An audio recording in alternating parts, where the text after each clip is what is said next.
ilay podcast mianatra miaraka mianatra.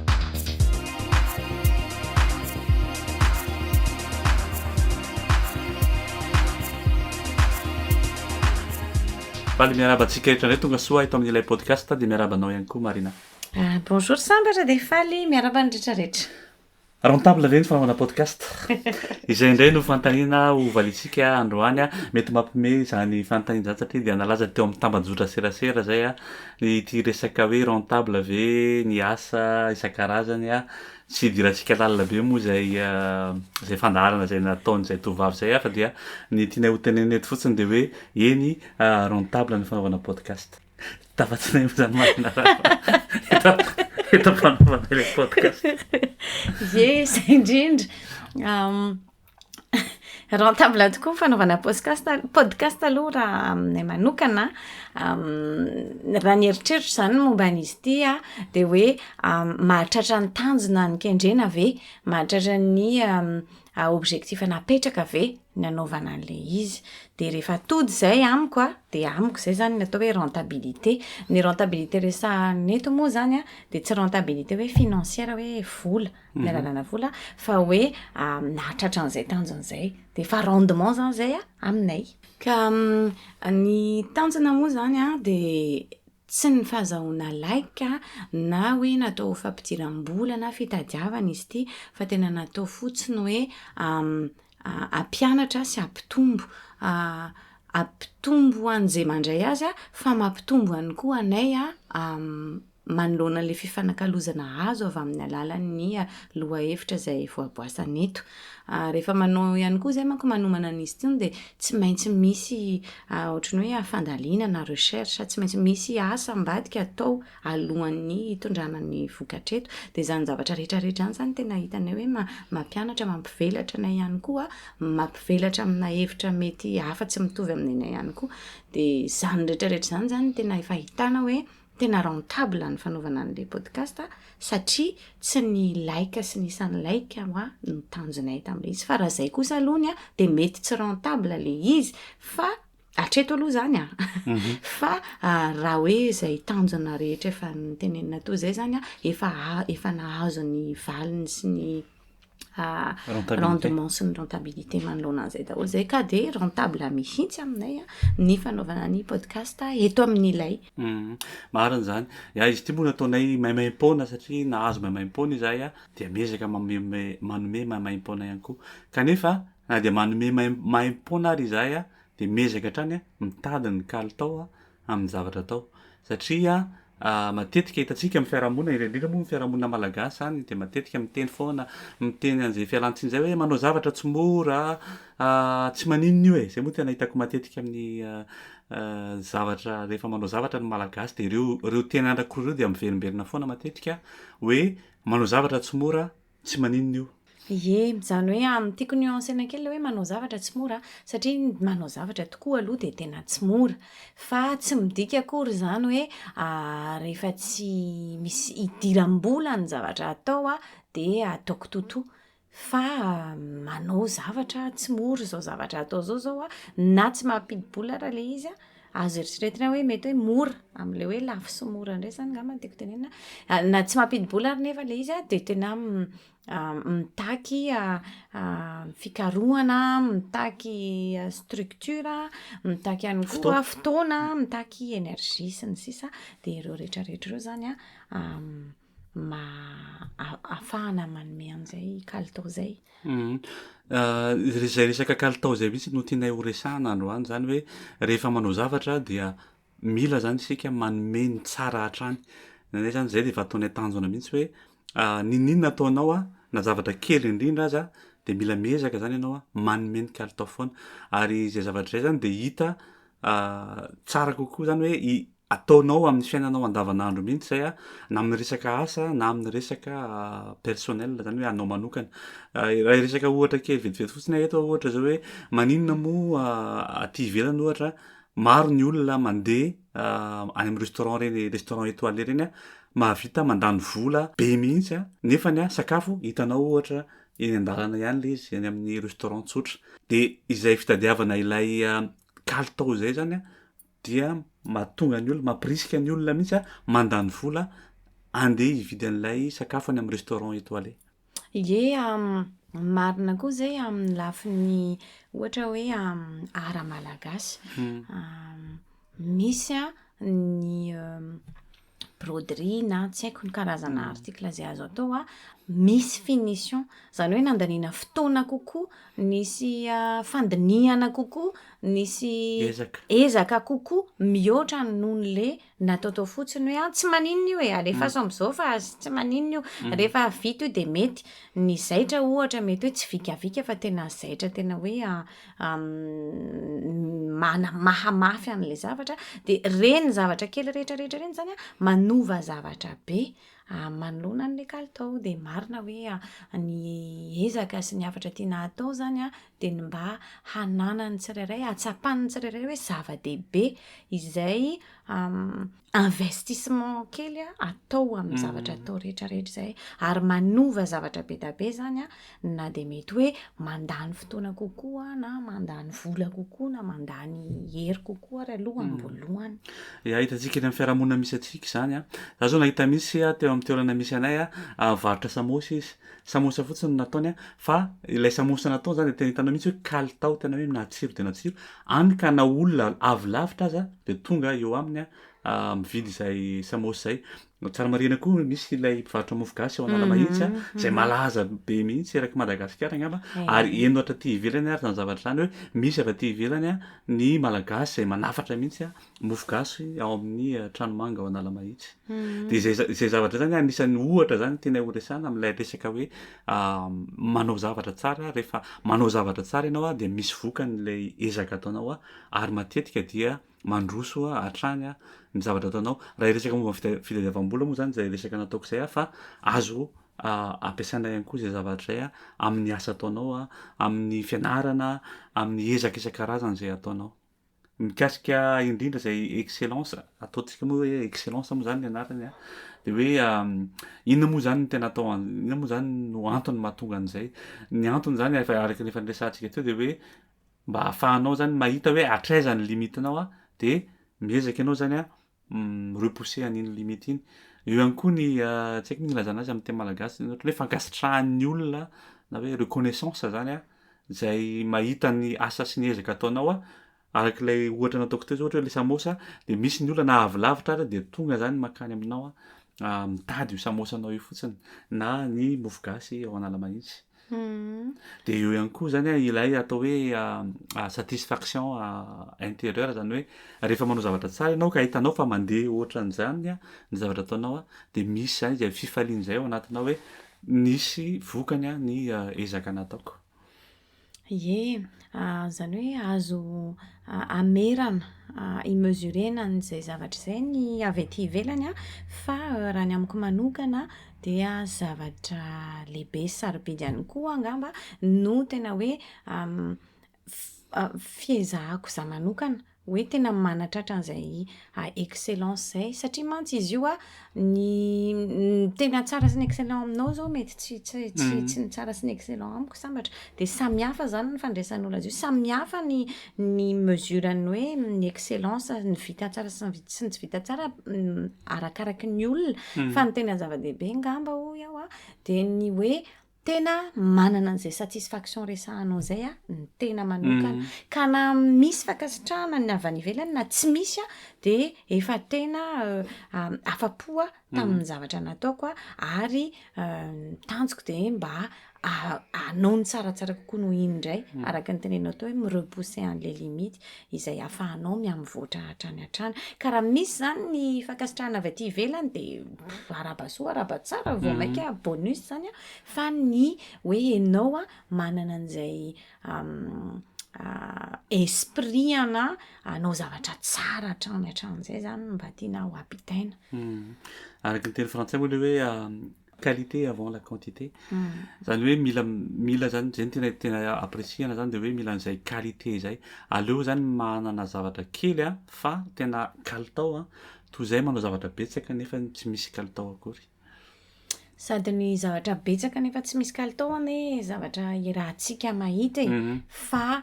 mety mandeha sy miroborobo anatin'ny fotoana kely fotoana foy fa rehefa aveo de rava le izy miresaka ianao zao toazambatra hoe manao sambosy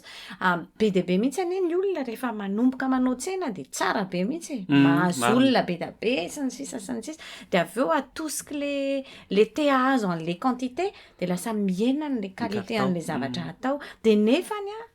zay zavatra zay de napiala an'le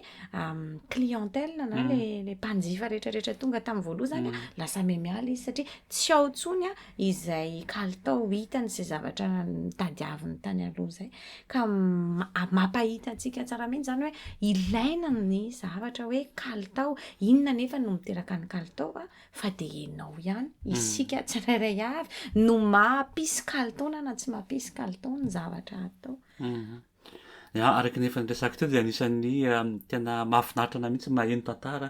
amin'ny tambadora serasera zy hitatsika eny amin'ny Facebook ohatra ny meko ohatra eto nareo ohatra hoe sirakoto na ihany koa bogasy ireo moa zany no tonga de ohatra hitako akaiky am'izao fotoana zao hoe izay fitadiavana ny tsara izay zany hoe miezaka trany repousser an'le limiteny kalitao hitako tena hitako hoe tena mampirisika anao zavatra tsara hatrany marina mihitsy zany ka ary izay mihitsy no mampatonga an'izy ireo manana laza hatramin'ny ivelan'ny firenena noho izay antony hoe misy an'izay kalitao zay mipetraka tsy miovaova tsy constant zany zay zavatra zay fa tsy hoe tsara de ratsy de tsara kely de ratsy fa tena hita mihitsy hoe mitoetra zay ary tombo hatrany de zay le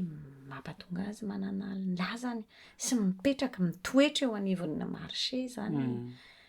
azontsika atao ihany koa ny excellence na le zay fitadiavana ny tsara hatrany zay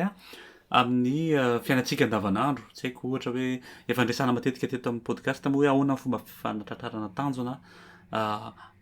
anisan'ny fitadiavana ny excellence ihany koa zany fitandrahana hoe ahoana ny azoko atratrarako ny tanjoko hoe ahoana ny fomba ataoko mba ahafahako mahazo ny tanjona io efa andresana moa izy hoe raha misy tanjona ngezabe anao de afaka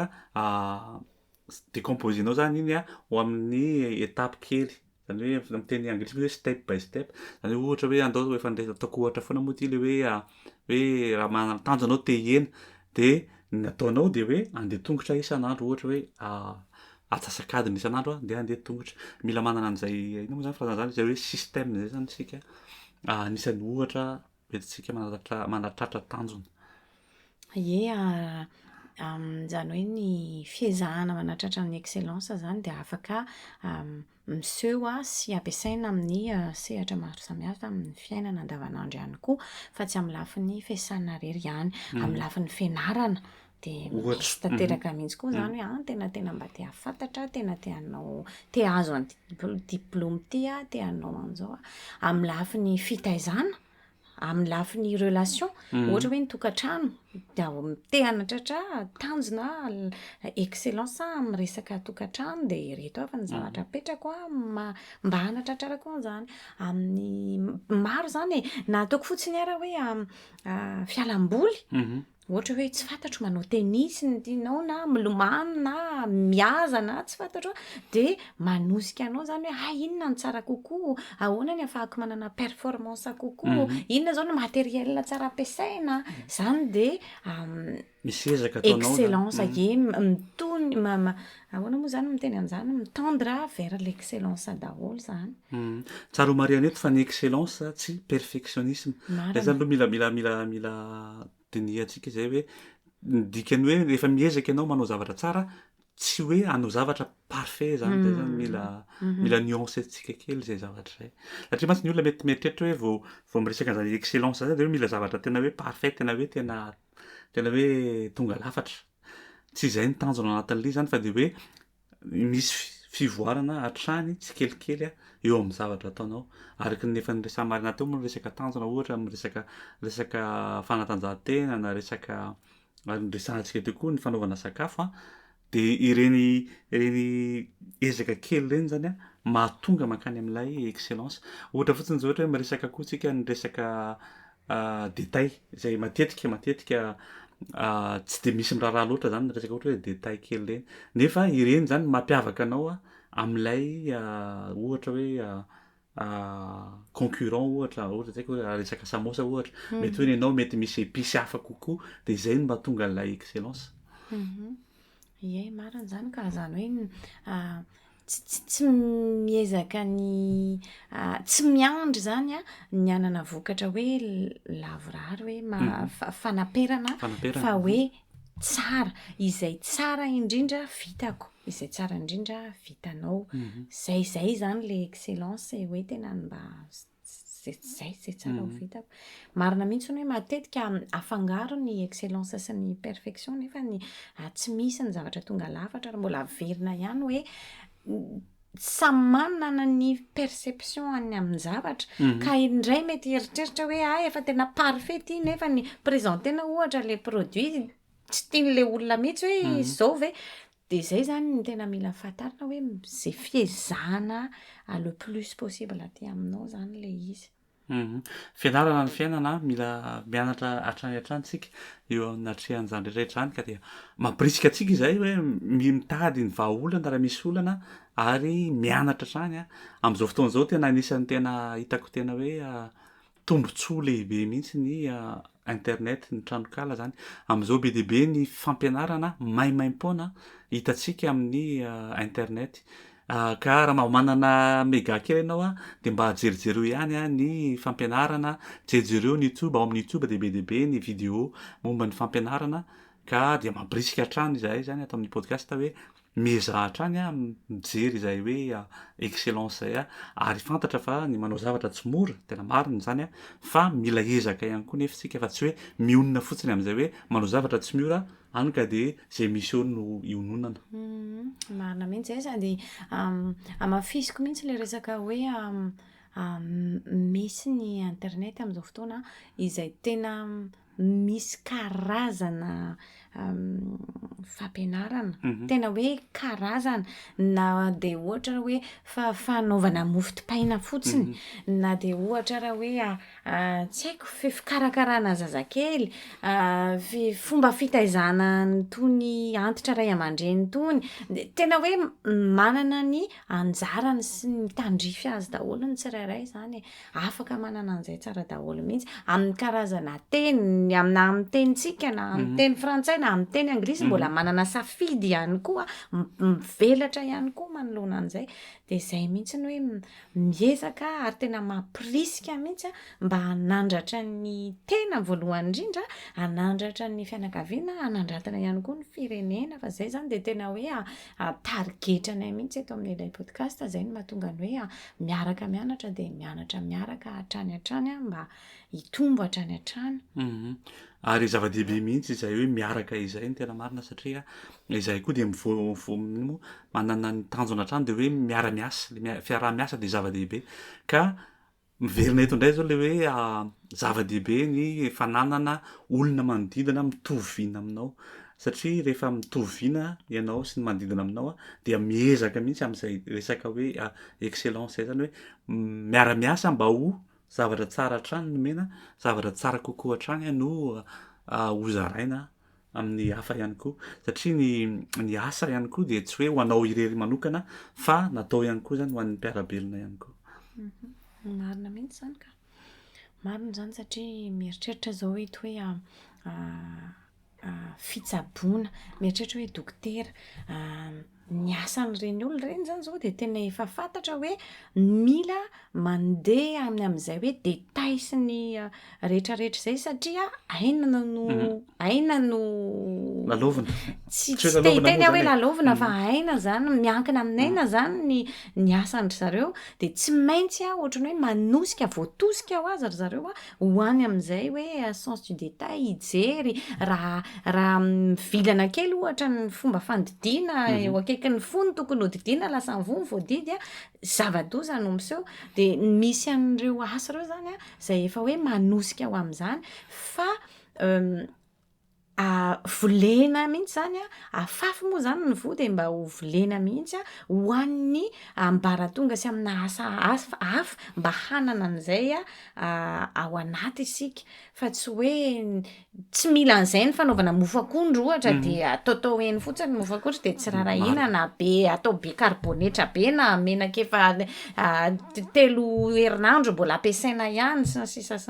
fa tena hoe mba hanana hanolotra n'izay zavatra tsara zay zany mba ho tena hoe soatoavina ijoroanao sy ny fiainanao mihitsiny ny fanaovana zavatra tsara ary rehefa manao an'izay isika de manao an'izay ho azy koa ny zanaka sy ny taranantsika apre de anisan'ny tena hoe anjara biriky zany hoentina manova sy manarina firenena mihitsy rehefa ny tsirairay zany nisa mbatan'olona no miezaka ho amin'izay zavatra izay de zay moa zany no azo hoe nampatonga anay hoe andao hiresaka momba an'ity aloha hevitra ity indray marina zay zavatra ndrasa marina ty zay ary ampiko mihitsy le hoe ny soatoavina ilay valeur no ampitainao any amin'ny taranaka faramandimby mihitsy zay zavatra zay ary zava-dehibe zay zany hoe tsy ny fomba ihany no ampitainao any amin'ny taranaka faramandimby fa izay soatoaviny zay hoe isika rehefa manao zavatra de tahaka zao zavatra tsara trany no metsika de zay zavatra zany de mitohy hatrany hatrany ka de zay zany no irariana mba ho toy zany daholo ny malagasy rehetra miezaka hatrany manao zavatra tsara na misy inona na de atao ary hoe misy ny tsy fananana fitaovana sy ny tsy fananana moyen de miezaka hatrany eo am'izay ananan'izay hoe inona ny fomba atao anatsarana ity zavatra ity marina mihitsy zany de ho tanteraka tokoa ny zany ny avaliko an'izay teninao zay sambatra hoe ngane mba ohatry zany daholo mba hiavaka amin'izany tsika malagasy ay reny malagasy reny tena miasa tsara mihitsy efa somary manamanana an'izay tsika aty ivelan'ny aty manamanana an'izay réputation sy fijery zay ny olona hoe na malagasy miasa tsara de mba hoe hanamafisana iorenantsika rehetrarehetra amin'izay na ny aty ivelany na ny any tanindrazana moa zany sy ireo taranaka no mbola anindrinay mavesatra n'izay zavatra zay mampirisika atsika hatrany izahay am'izay lafin'izay zany hoe andeotsika hiezaka hitady hatrany ny excellence amin'ny zavatra rehetra atao amin'ny fiainam-pianakaviana amin'ny fiainana andavanandro amin'ny asa amin'ny fitadiavam-bola ihany koa mino aho fa raha ohatra ka miezaka amin'izany daholo isika rehetra tsy mila miandry ny fitondram-panjakana isika ampandrosan'ny Madagasikara zany mihitsy tsara ho fantatra koa de hoe mety misy ireo sakana tsy atoditsika amin'izay excellence izay anisan'izany ny zavatra tena hitako de ny hoe ahoana moa ny fomba fitenen'ny gasy azy hoe allo rapitsy hoe ahoana moa le fomba fitenen'izay mangatakandro ny fangatahan'andro hoe zavatra azonao atao tsara androany tokony ho vitanao tsara mihitsy fa malaindaina kely kamokamo te hijery Facebook de sy aleo fa rehefa aveo io atao de le rehefa aveo nefa lasa adiny-droa ianao teo amin'ny Facebook lany ny fotoana nomegaty isitsony de tsy afaka ianao niezaka nanao an'iny zavatra iny de zay fangatahan'andro zay zany tena hoe sakana ray lehibe tsy havitana zavatra mihitsy moa deja zany hoe tsy havitana zavatra fotsiny fa encore plus hoe tsy anananao an'izay hoe anolotra ny tena tsara hiezaka anao ny tsara hatran'izay zay ny zavatra tena voatsikarotro amin'ny alalan'ny expérience personnelle moa io ho an'ny tena ny manodidina ny tena sy ny zavatra hita dia toy izay indray ny podcast atsika androany dia miezaka hatrany isika anatratra izay excellence izay ho anao inona natao hoe excellence zay zao mba tianay mba hitafatafatsika ao anatin'ity podcast ity raha manam-potoana ianao dia afaka manao commentaire amin'ny Facebook na partagena ihany koa ny podcast mba ahafahan'ny be sy ny maro mahita sy miaino ihany koa zany resaresantsika zany marina mihitsy zany tsara mba mametraka an'izay fanontaniana izay ianao izay mihaino zao hoe inona aminao ny excellence inona amin'ny fiainanao no mba tianao hoe atratraranao an'izay excellence zay araka ny tenenina teo hoe tsy voatery lafi ny fiasana fotsiny raha fiasana moa de mety fa mety hoe olona tsy manana asa ianao a mihaino anay eto zao fa afaka mampiatra an'izay tsara ianao amin'ny lafina maro samihafa de mba handramo ane amin'ny sehatra anankiray fotsiny ohatra aloha de ho hitanao fa rehefa vitanao amin'ny sehatra anankiray zay a de mandeha ho azy lasa facile kokoa ny anaovanao an'izay amin'ireo sehatra hafa lafim-piainana ho hafa indray. Rentable ny fanaovana podcast rentable ihany koa ny fijerena ny excellence hatrany a dia toy izay indray no maranantsika ny podcast androany a dia metraka ny veloma mandrapitafa amintsika rehetra indray mandram-pionana indray ary sambatra de mandram-piresaka daholo io.